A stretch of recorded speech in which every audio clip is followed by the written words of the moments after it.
कुछ टूटने की आवाज सुनकर दोनों ही जैसे उसे तरफ देखते हैं। सामने आंखें खड़े, चेहरे पर ऐसे एक्सप्रेशन लिए हुए थी जैसे उन्होंने भूत देख लिया हो। आशा आंटी खड़ी थीं, उनके चेहरे का रंग उड़ चुका था। उन्हें तो अपनी आंखों पर विश्वास नहीं हो रहा था कि उन्होंने क्या देख लिया। फिर वह जल्दी से कहते हैं, सॉरी सॉरी, मैं गलत टाइम पर आ गई, मैं अभी बाहर जाती हूँ। इतना कहकर वह बाथरूम का दरवाजा बंद करके फिर बेडरूम से भागकर बेडरूम का भी दरवाजा बंद करके भाग जाती है। वही पीछे से देव ने और आराध्या ने उसे रोकने की, उसे बुलाने की बहुत कोशिश की। उन्होंने कहा, आंटी रुकिए रुकिए, आपको गलतफहमी हुई है, ऐसा कुछ नहीं है। लेकिन आंटी कहाँ मानने वाली थी। आंटी ऐसे भागी जैसे गधे के सर से सिंह। उनके जाने के बाद दोनों को एहसास हुआ कि वे लोग इस वक्त क्या कर रहे थे। अब वे दोनों बहुत ज्यादा एम्बेरेस और ऑकवर्ड हो गए। पर जो गलती पिछली बार हुई थी वह वापस ना हो, इसलिए देव ने उसकी तरफ देखा और थोड़ा सा टोन में कहता है, बिल्कुल भी हिला मत, ऐसे कैसे रहो, समझे? तुम अगर हिली ना तो देख लेना। इतना कहकर वह अपने दोनों हाथ पाठक के दोनों एज पर रखता है और खुद की बॉडी को थोड़ा ऊपर उठाने की कोशिश करता है। पर हो गया सियापा, क्योंकि जैसे ही वह आराध्या के ऊपर से उठता है, उसे पानी के अंदर आराध्या की सिर्फ कुछ ही कपड़ों में बच्ची बॉडी अच्छे से दिखाई देने लगती है।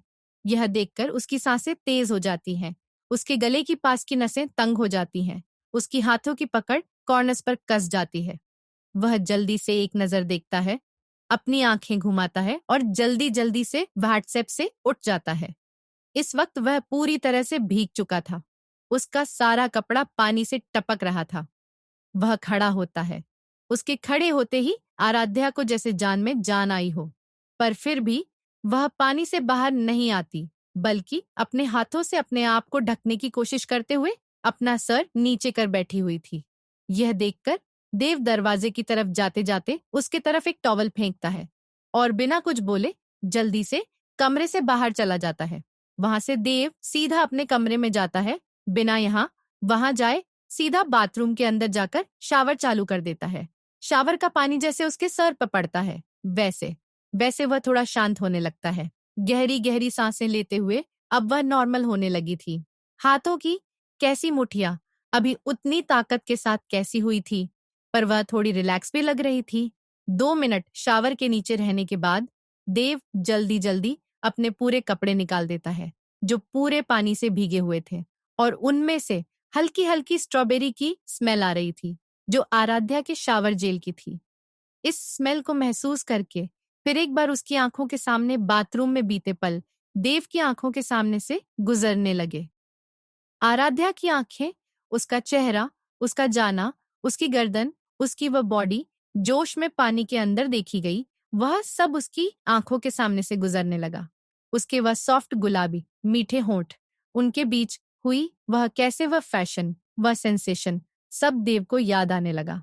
और जैसे जैसे यह सब चीजें याद आ रही थी, वैसे वैसे उसकी बॉडी रिएक्ट कर रही थी। जब यह बात उसे महसूस होती है तो वह फ्रस्ट्रेटेड होकर कहता है, ओ गोद, क्या हो रहा है मेरे साथ? जब से यह लड़की मिली है सारी चीजें उलट पुलट हो रही हैं। उसके छूने पर, उसके करीब मेरी बॉडी ऐसी क्यों रिएक्ट कर रही है? मुझे डॉक्टर को दिखाना ही होगा, कुछ तो गलत है। यह सोचकर वह वही पानी का शावर का स्पीड और बढ़ा देता है और खुद को नीचे खड़ा होकर अपनी बॉडी को रिलैक्स करने की कोशिश करता है। वहीं दूसरी तरफ आराध्या अपने कमरे में इस वक्त बाथरूम पहने खड़ी थी और जल्दी जल्दी कपड़े पहन रही थी। उसके बाल अभी गीले थे, उसका पूरा चेहरा लाल था।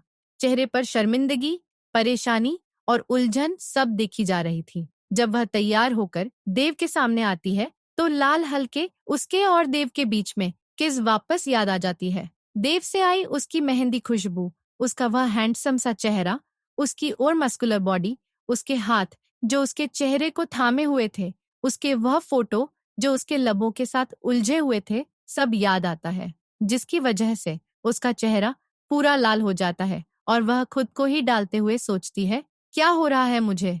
यह कैसे? मुझे ये सब चीजों के बारे में सोचकर गुस्सा आना चाहिए था, नफरत होनी चाहिए थी, पर मैं शर्मा रही हूँ। लाइक सीरियसली, ये गलत है। मुझे मिस्टर सिंघानिया से दूर रहना होगा। इनके चक्कर में मैंने अपनी फर्स्ट कैसे भी जवारे, अपने इतना सब कुछ हो जाने के बाद उनके सामने कैसे करूंगी? उनका छोड़ो, आशा आंटी का भी सामने कैसे करूंगी? उन्होंने तो हमें कितनी गलत सिचुएशन में देखा। क्या सोच रही होंगी हमारे बारे में? वह भी इन सब के बारे में सोचते सोचते तभी उसे याद आता है कि डिनर के लिए अब उसे नीचे भी जाना है। यह याद कर उसका चेहरा रोने जैसा होगा। उसे नीचे नहीं जाना था। इस वक्त उसे किसी की शिकायत सामना नहीं करना था। पर करे तो कर क्या, उसे समझ में नहीं आ रहा था। वह पूरा समय तो कमरे में नहीं रह सकती थी। ना कभी बाहर जाना होगा, सिचुएशन को फेस करना होगा। यह सोचकर वह गहरी सांस लेते हैं और खुद को शांत करते हुए कहती हैं, बस एक गलती थी, एक एक्सीडेंट था। ज्यादा सोचने की जरूरत नहीं है, कुछ नहीं होगा। ऐसे ही बहुत सी चीजें हो जाती हैं। खुद को कहते हुए वह जल्दी जल्दी तैयार होकर लगभग 8:30 बजे सीढ़ियों से होते हुए नीचे आती है। जब वह नीचे हॉल में आती है तो देखती है कि आंटी कुछ सर्वेंट के साथ मिलकर डाइनिंग टेबल पर डिनर की तैयारी कर रही थी। राघव अभी भी गया नहीं था। वह वहीं बैठा हुआ था और कुछ मेल चेक कर रहा था। जब उसने आराध्या को नहीं चाहते हुए देखा तो उसने कहा, अरे मिस आराध्या। उसकी आवाज सुनकर सबकी नजरें उसकी तरफ चली जाती हैं। आराध्या को ली मुस्कुराते हुए उसकी तरफ बढ़ते हुए कहती है, हेलो राघव, कैसे हैं? मैं ठीक हूँ। बस कुछ इंपॉर्टेंट बातों पर बॉस के साथ बात करना है, इसलिए यहाँ पर रुका हुआ हूँ। उसके बाद सुनकर आराध्या यहाँ नजर घुमाती है। उसे देव कहीं दिखाई नहीं देता। यह देखकर उसे थोड़ी राहत मिलती है। कभी उसकी नजर डाइनिंग टेबल पर खाना अरेंज कर रहे आशा जी पर जाती है। उन्हें देखकर उसे बहुत एम्बेरसफुल हो रहा था। उसे समझ ही नहीं आ रहा था कि उनके सामने कैसे आए, उन्हें कैसे फेस करे। पर कभी कुछ सोचकर आंटी के पास जाती है और उनके पास खड़े हो जाती है, वही काम कर रही आशा जी को। जब अपने पास किसी की प्रेजेंट फुल होती है तो वह उसकी तरफ देखती है। वहां पर टमाटर की तरह लाल गाल लिए आराध्या खड़ी थी। उसे देखकर आशा जी पूछती हैं, क्या हुआ? मैं आपको कुछ चाहिए? मेरा मतलब है आराध्या, तुमको कुछ चाहिए था? जिस पर आराध्या कहती है, आंटी मुझे आपसे बात करनी है। आपने जो देखा वह गलत था। मेरा मतलब है वह वैसा नहीं था जैसा आप समझ गई। आप समझ रही हैं ना मैं क्या कहने की कोशिश कर रही हूँ? मतलब जो आपने देखा और जो आपने समझा वह बिल्कुल वैसा नहीं था। और जब मैं आपको समझा रही हूँ तो आप समझिए, वह सही है। अब समझ लेना मैं क्या कहने का कोशिश कर रही हूँ। उसकी तरफ देख रही थी। बेचारी के चेहरे पर ही कंफ्यूजन साफ देखी जा सकती थी। उसे सच में कुछ समझ में नहीं आया। आराध्या ने अभी अभी क्या कहा? क्या आपको आया? आप मुझे कमेंट करके बताना। उनका उलझन भरा चेहरा देखकर आराध्या को भी समझ आ गया कि क्यों हड़बड़ी में कुछ भी बकवास बोल रही है।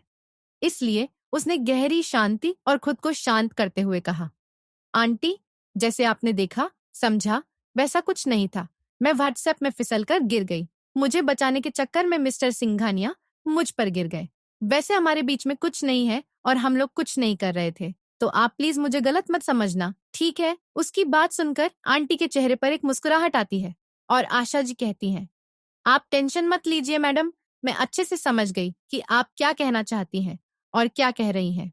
मैं किसी को कुछ नहीं बताऊंगी और मुझे कोई गलतफहमी नहीं है, इसलिए आप आराम से रहिए। उनकी बात सुनकर आराध्या को थोड़ी राहत मिलती है, पर उनके बातों के पीछे की स्माइल नहीं देख पाई। वह अब भी उनको एक्सप्लेन कर ही रही थी कि तभी सीढ़ियों से होते हुए देव नीचे आता है। देव को देखकर आराध्या एक पल उसे देखती है, फिर अपनी नजर चुराते हुए यहाँ वहां काम में बिजी होने का फोन देखने का नाटक कर देती है। वही देव को नीचे आता देख आशा जी कहती हैं, sir, Raghav sir, dinner ready है, आप भी आ जाइए। उनकी बात सुनकर वह दोनों डाइनिंग टेबल की तरफ आ जाते हैं। हमेशा की तरह हेड ऑफिस चेयर पर देव बैठा था।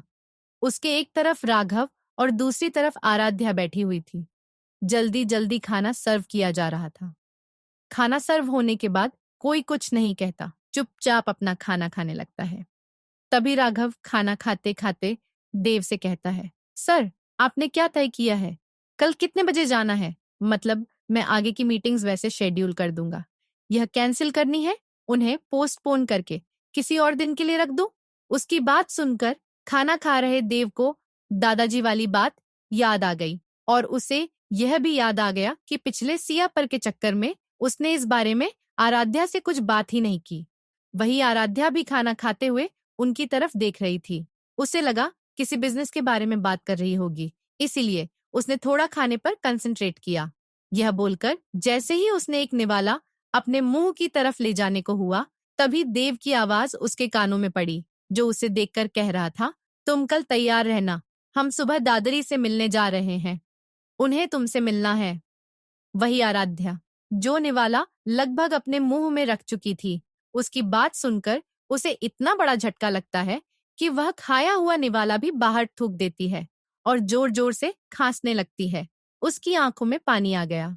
उसकी ऐसी हालत देखकर पास खड़ी आशा जी जल्दी से आगे बढ़ाकर उसे गिलास में से पानी उसकी तरफ बढ़ाती है। आराध्या एक झटके में पूरे गिलास भर पानी खत्म कर देती है। तब जाकर उसे बेहतर फील होता है और जैसे वह थोड़ा शांत होकर सामने का नजारा देखकर परेशान हो जाती है, क्योंकि जो निवाला उसने बाहर थूका था वह सारा का सारा सामने बैठे राघव के मुंह पर जा लगा था और वह बस शौक में उसे देख रहा था। यह देखकर आराध्या की आंखें बड़े बड़े हो जाती हैं। वह तुरंत पास रखा टिश्यू उठाकर उसके तरफ थोड़ा झुककर कहती है, सॉरी सॉरी, मैं सच में जानबूझकर नहीं किया, गलती से हो गया, सॉरी। इतना कहकर उसके चेहरे पर लगा अपना झूठा खाना साफ करने लगती है। वही देखकर पता नहीं क्यों, पर देव को बिल्कुल भी अच्छा नहीं लग रहा था। इसलिए उसकी तरफ देखकर कहता है, तुम बैठो, वह खुद साफ कर लेगा। जिस पर आराध्या कहती है, नहीं नहीं, मैंने गलती की है, मैं खुद साफ कर लूंगी।